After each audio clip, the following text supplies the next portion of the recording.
Alright, you guys. So here we have just some supplies. I got fruit flies in the back. I just went to the store and picked some up today. I'm going to try this spirulina 20. See if tadpoles like it. I have a couple sets of tadpoles. I had some sets of tadpoles that were just found in the tank yesterday. And then I have some tadpoles that have been kind of just growing and absorbing their yolk in this cup, and we're going to move them over to the larger bin to where they'll grow up together. I did hear some mixed things about putting them together in a container. And I know smaller containers, like let's say such as this one, they potentially could cannibalize, but I have a feeling if I put them in this larger container, by everyone telling me they should be okay as long as, you know, they get an adequate amount of food and space for them to, you know, do their thing. But let's jump on into putting them all in there. Alrighty, so I'm literally just going to take the cups, dump them in. If this doesn't work out and we have cannibalistic tadpoles, then I will separate and remove them from each other. But I'm hoping this will make it so they do okay, and it, you know, saves me on space too as well. Right now I don't have the best space to work with, but in the future we do plan on moving, so we will be able to do more. Grab that out of the... These ones are a little larger, so I think these are a little older than the other ones. And then I do have some Indian almond leaves on order as well. They should be coming in soon. But if I can move my tripod here.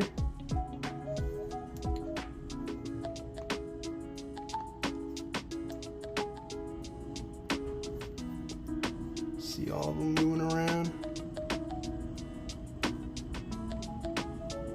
And the Indian almond leaves will help with the tannins in the water. The Indian almond leaves will also provide a surface area for the algae to grow on, and so the tadpoles can graze on that algae, and also just for extra shelter as well. But as you can see, there's a whole bunch of, you know, dirt and stuff like that in there. I do plan on sucking that out probably tomorrow or so. I don't want to stress the tadpoles out too much today. Maybe next couple of days I will.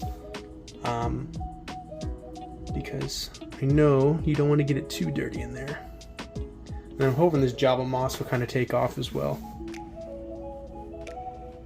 But yeah, that's just a quick, easy setup for the tadpoles. I'm going to put the lid on and maybe feed them later. But I also have bug bites that I'm going to try. I heard that actually works well. Before I forget, for anyone wondering, the avocado seed is starting to sprout. It's pretty cool. I did take some people's advice and take it out because I didn't want it to mold. But I took it out and look at that. It's starting to sprout. That was pretty cool. I thought I'd show you. Alrighty, so let's feed some frogs, why don't we? And then we'll also feed some of the mourning geckos as well that I have in the paludarium. The paludarium actually looks a little bit different. It has a lot more plant life in there. I did have a weird occurrence happen to where I had a abundance of mushrooms grow in there, and I'll put a picture if I have one in the video now. But the mushrooms are cool at first, and I saw them start to kind of just die off, and I thought they'd just die off. Also, by the way, this is the calcium I'm using. I do this probably about every feeding for the frogs, and then I also do the vitamin A one once a month for the frogs, and just a very small bit. But back to the topic of the mushrooms. The mushrooms kind of sort of died off after a while, which is fine. You know, I didn't really care for them, but what they did was left an orange residue all over the plants in the terrarium itself, which was not fun to look at, but it also, I felt like it damaged the plants a bit. This culture is about bad anyways. Let's feed it off.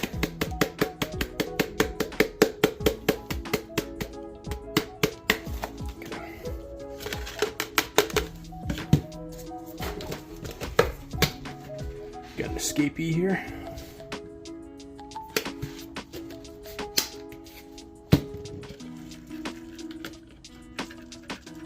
Mix them up.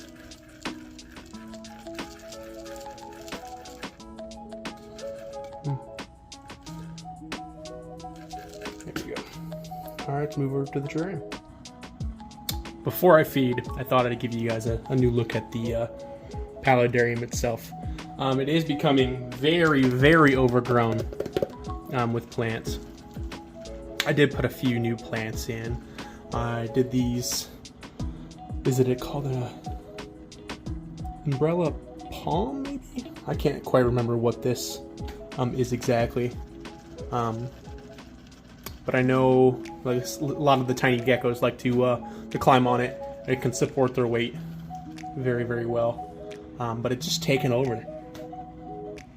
And I got this guy right here. I still have a lot of pothos and stuff like that. It has some pothos, not adjust too well with the terrarium. But I feel like overall it's doing pretty darn good. The geckos, you know, socialize like crazy with each other. Alright, you guys, for some reason the audio is not quite working. And then I also have my daughter playing in the background now, so you might hear her. What I was saying is the geckos socialize like crazy with each other. They do their calling. They do their, you know, imitating breeding type style. But as you can see, a lot of them actually come down to the water and watch the fish, which is kind of funny. But some of them will actually dive off into the water after the fish. This tank is just growing in very well, and I'm very happy with how it's turning out. There are some spots to where, you know, plants need to grow, but the geckos are absolutely loving it in there.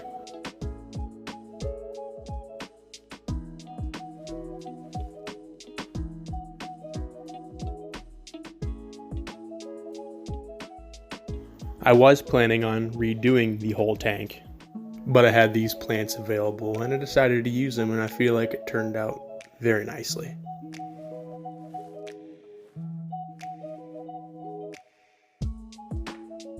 These geckos use about every inch of this tank. I see them all over.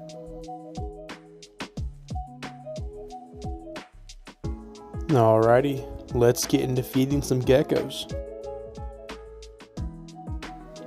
I use this wood piece as their feeding platform. I like to drop all the fruit flies right onto it and just kind of watch every single gecko come out of the woodwork and go to town on them.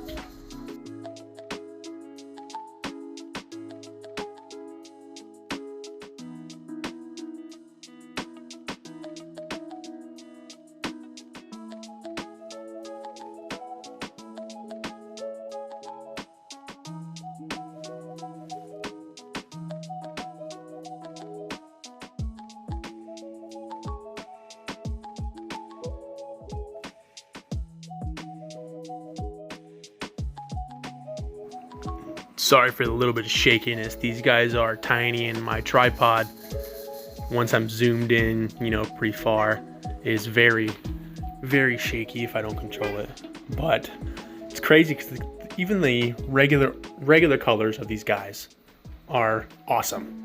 I do have a couple of the Hawaiian types, which are the nice yellow ones in here. But there's two more that are kind of getting interested in feeding, as that one is still munching over there. You see he's coming over.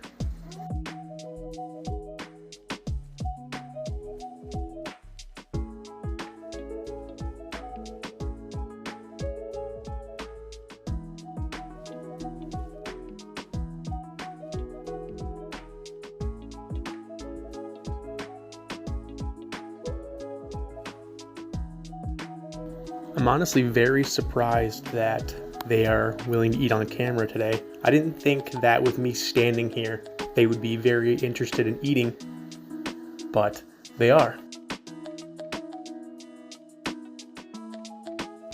Alrighty, for some reason I cannot shorten this up a little bit, but I think it's a good time to kind of address some of the bad news that we've had in the reptile kitchen, because that's where everything is. But I did unfortunately lose a giant gecko female, and then I also lost a Europlatus sicori male, or the mossy leaf-tailed gecko. I don't know what happened, but they were doing just fine, and the Europlatus one kind of hurt the most because I nursed him back to health before, and he was doing great, and then one day he just wasn't, and so I tried to nurse him back to health, and he just passed. So I do believe that he had a little bit of a neurological issue. He was very shaky when doing stuff. Couldn't eat very well by himself, but I still, loved him no matter what. He was a very, very, very cool gecko, and a lot of you guys on Instagram and YouTube seem to like him a lot. On the upside of things, we do have our dart frogs producing, which is very exciting.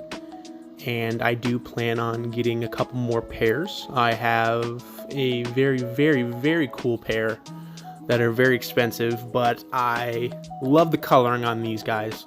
And I'm not going to tell you exactly what they are until I get them in. I want it to be more of like a surprise. But I can tell you I do have 2 pairs coming that are proven, and they are Leucomelas.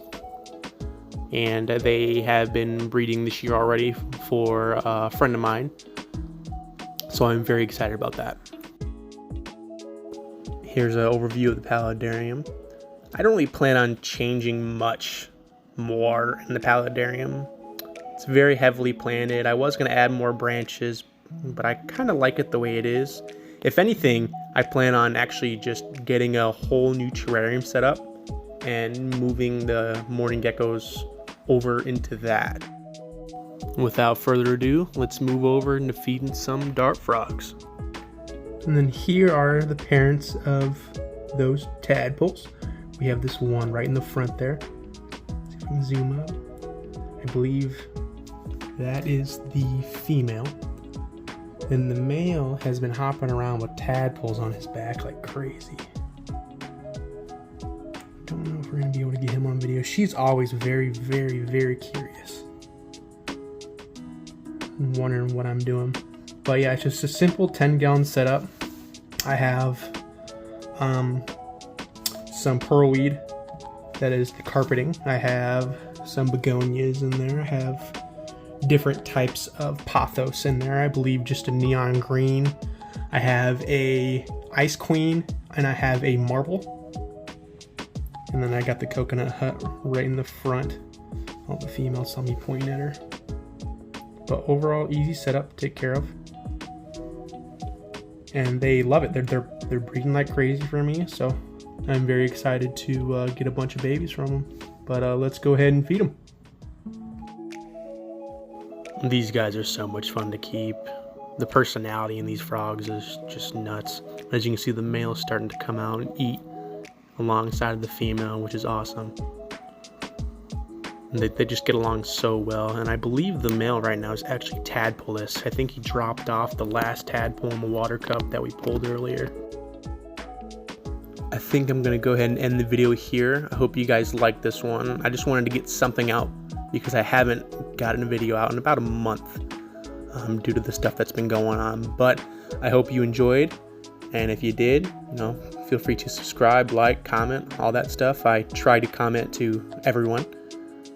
And stay tuned for some more videos to come. I do have a lot of plans and a lot more animals that I want to work with.